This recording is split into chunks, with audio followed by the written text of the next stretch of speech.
L'imam s'est ensuite mis à invoquer Allah et à réciter du Coran.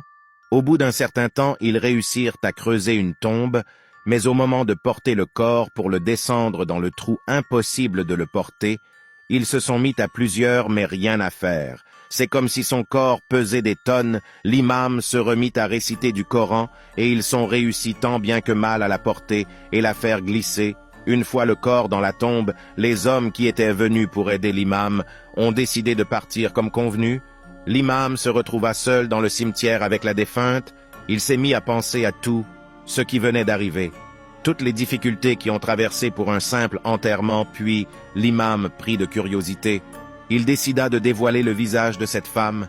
Il se dit avec tous à tout le mal qui sont eus à lui creuser une tombe, le mal qui ont eu à la faire rentrer dans sa tombe, et tout le mal que cette femme aurait fait autour d'elle. Il se demandait dans quel état allait être son visage.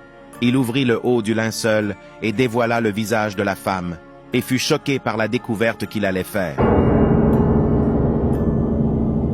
Un visage affreux bleuâtre, d'une laideur et d'une noirceur anormale. La femme étant morte le jour même, cela n'était pas dû à une mauvaise conservation du corps. Elle avait une barbe qu'elle n'avait pas de son vivant. Mais la chose qui va le plus effrayer l'imam, ce sont